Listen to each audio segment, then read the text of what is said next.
Hey, welcome. My name is Daniel, and this is Metal Sharpens Metal, the place where I analyze heavy music right in front of you using my Christian worldview and my ears. And sometimes I use my eyes, but sometimes I forget to use them, and then I miss things. That's probably not a reference to anything. So the band today is Allt. This is their new single, Aquila. Aquila? I don't know how. No, that's not. You wouldn't say it like that. Neither would I. But this is their new single that just came out 21 hours ago. As of recording, I'm sure by the time I get it out, it'll be a few weeks. But this is going to be the first time I've heard it. I'm really excited. Yeah, they do this like really cool kind of pop thall is what I'm going to call it, because it's thall. It's got the bends. It's got the ding ding ding, the atmospheric open sections with guitar that keeps you off guard, and then all of a sudden they crush you with a breakdown. So it's got all those aspects, but it's more pop structured, and it's a little bit easier to latch onto compared to a more progressive version of this, which would be bands like Viljarta. So really excited to hear this. Let's go check it out. We'll do 1440. This is gonna be sweet. All right.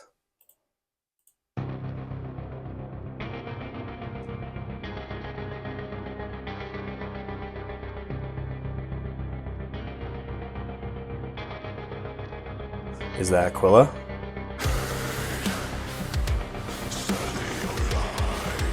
Oh, he bought the new Apple products.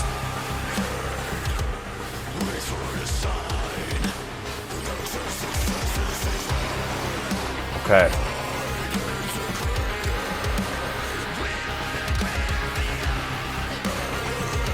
All right. Sounds a little Linkin Parkish there.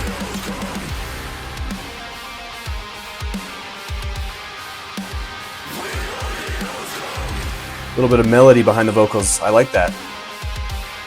These guys are good at intros.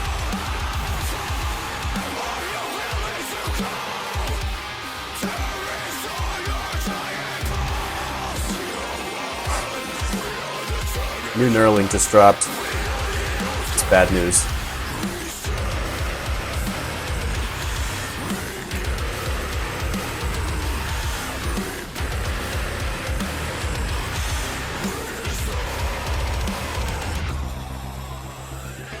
Reinstall God. Interesting. I'm gonna take a quick break here.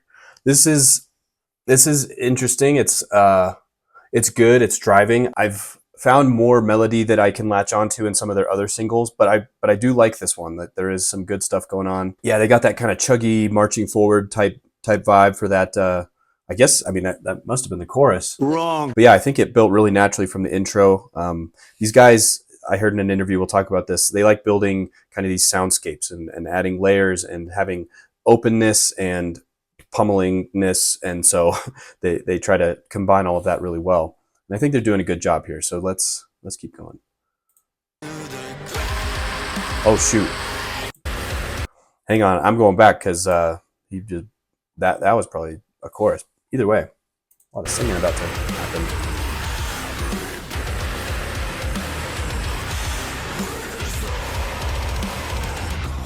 Reinstall God. And then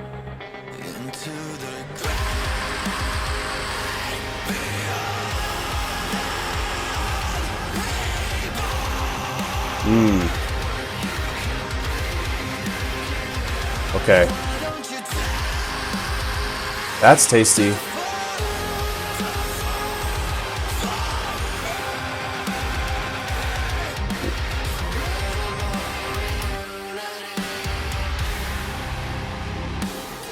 What? That was such a cool chorus.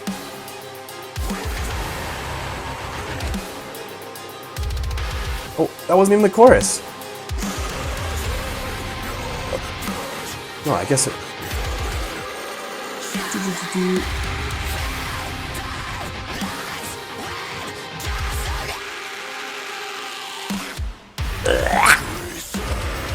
That is nasty.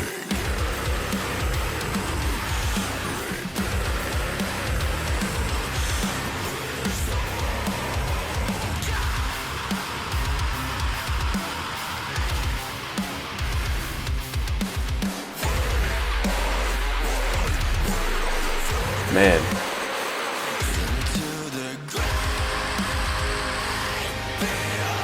Yeah, this chorus. What an explosion.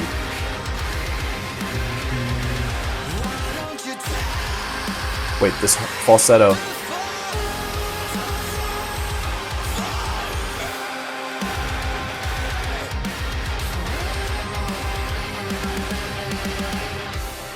Man, it's just so much going on.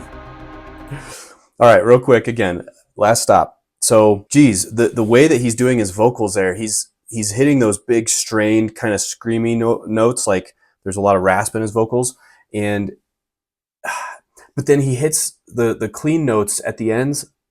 It's really hard to keep track of everything that's happening. Like, I need to listen to that chorus a few more times. Why don't you take the fall? Like he goes into the falsetto there. That's very cool.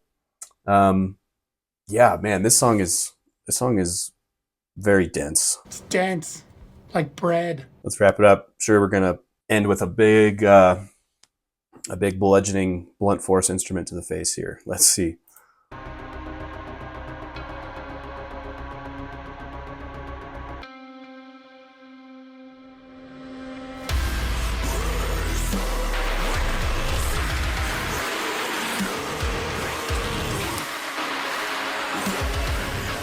Do-do-do-do.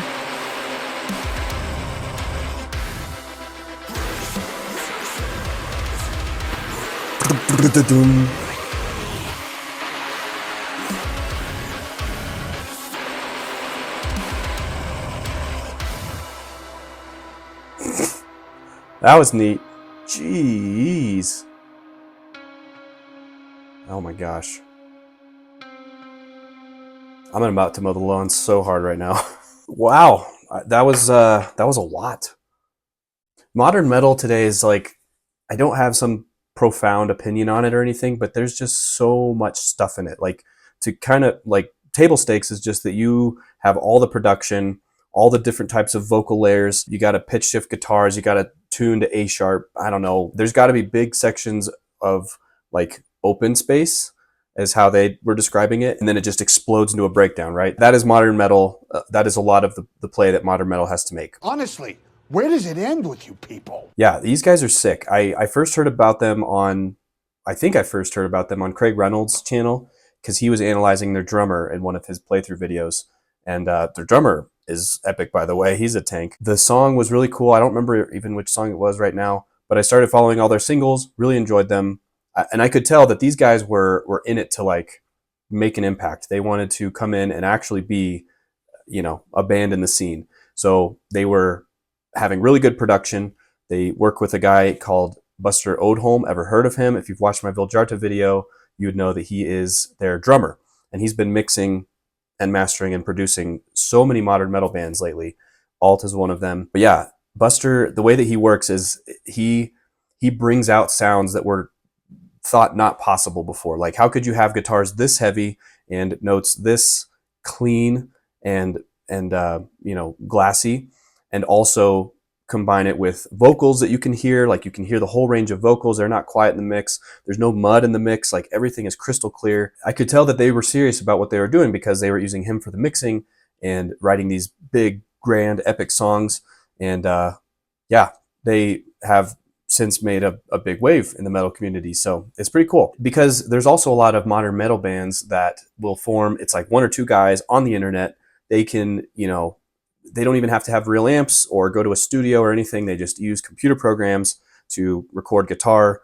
Maybe they'll write drums in a computer program, and they make a song that sounds almost this epic, right? Like, you have to be a good songwriter too, but there's a lot of people that can just kind of plug and play the parts, and then you can put out a metal banger of some kind. Stupid. Yo, you don't even know what stupid is! There are bands that do that, but these guys are unique, because I heard in one of their interviews, they don't have very many interviews, by the way, but I heard that these guys met in a high school choir when they were all in school together, and they decided to just start making music. So it's like that's like how bands formed in the 90s. It's great. It's the classic way of doing it, actually playing in real life with your friends. So they all had to learn their own instruments, kind of teach themselves and progress over time. But I will give the MVP for personal skill progression to their vocalist, who is Robin Malmgren. Yeah, there we go.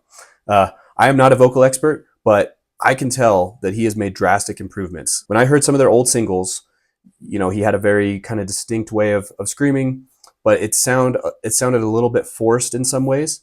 And then I watched a live studio video that they did where they did a whole song or a set of songs, but I could tell it just sounded a little bit strained. It sounded like he wasn't that confident in it, like that he was going to be able to actually get these screams or actually hit these notes or whatever. And I've also seen a lot of vocalists who will commit to really high singing notes or really insane parts in a recording.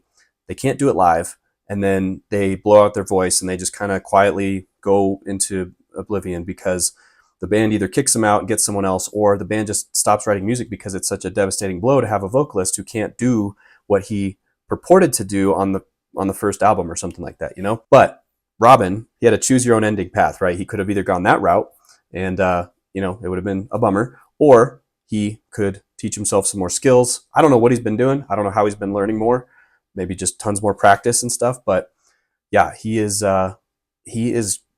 grown in his skill exponentially for sure. You saw me note that high, he got really high in that one note. He's got a lot more distinct, and powerful low vocals, like the growling stuff. And the stuff in the middle is good, and he can make it so that he's singing and screaming, as you heard in the chorus. So yeah, he's progressed a whole lot. It sounds like they got a new vocalist almost, but I know they didn't. He just worked his butt off. So good job, Robin. Props there. All right, so lyrically, we have a bit of a tough one to understand. I haven't looked through them very closely, so this will be an interesting kind of first look. But I heard in the interviews that I was mentioning that they like post-apocalyptic themes and stories and stuff like that. So I will keep that in mind as a frame of reference. I mean, in the music video, he's got the Apple Vision with all the chords coming out of it. The machine knows! I'm sure there's some kind of reference there that applies to the lyrics. And the title of the song, Aquila, is an interesting name because it might refer to several things. It apparently means eagle in Latin or something like that. Okay. Sources also tell me that there is a constellation in the stars named Aquila. Cool. And in the Bible, there is a couple that Paul refers to in some of his letters, and he addresses Aquila and Priscilla. I don't think these guys are Christian, so we probably will exclude that meaning from the lyrics. But yeah, let's jump in and see what we can find. All right, heed, stand in your line, stick to the script, you'll be fine. Cool. Like when there's some rhyming, even in metal, even when you can't hear it enunciated sometimes, it's good to know that they're actually paying attention to their lyric writing. All right, heed, wait for the sign, connection success. This is hive, mind integrated. We are the greater beyond, elevated, sedated. We are the outcome. We are the outcome. Okay, so it sounds like they're breeding a super race or something that needs to stand in line, needs to obey orders, stick to the script. We are the greater beyond. So that sounds like superhuman, like what's the term? Transhumanism, like we're trying to exceed humanity's limitations and things like that. Yeah, there's some interesting theories on all that, and if you believe in a evolutionary theory of where we came from, of our origins, and we are just on this progression inevitably towards something more capable, like whether or not you think it's better or worse, we are going to have more capabilities if we keep progressing because we started out as a single cell, and now look at us. We're writing songs, building shells, making silly videos online. So anyway, that's kind of the vibe I get here, that they're progressing beyond humanity's borders. Elevated and sedated. Yeah, elevated. I mean, so yeah, we're the outcome. Like this is what you get, right? When you give a super soldier serum, boom. But now it seems to be questioning the morality a little bit of it. So how far are you willing to go to restore your dying pulse? Okay, so that makes me think of the people who are afraid of death and they are trying to stave off death at all costs. What's that guy's name? Brian? Is it Brian Johnson? Yeah, the guy with the extremely normal person name. But he's trying to do all these tests and like take all these supplements and do UV light treatment and meditate and like he is trying to live until he's like 500 or something. Like the guy wants to live forever. So this is sense I get here. Like, how far is science willing to go to restore the dying pulse of humanity? Reset, renew, rebuild, reinstall, God. Like, you reinstall, you do all these things that we need to do to advance humanity, and then all of a sudden, boom, you're God, right? Into the great beyond, reborn, where you can breathe again. Why don't you take the fall for me forevermore in unity? I mean, that probably references something in the story. I mean, okay, so reborn, that's like this reset, renew stuff.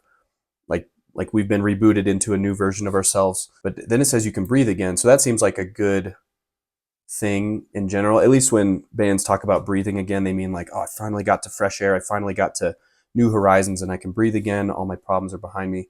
But this one might just be as crude as like, well, we've restored your dying pulse, so now you can breathe again, right?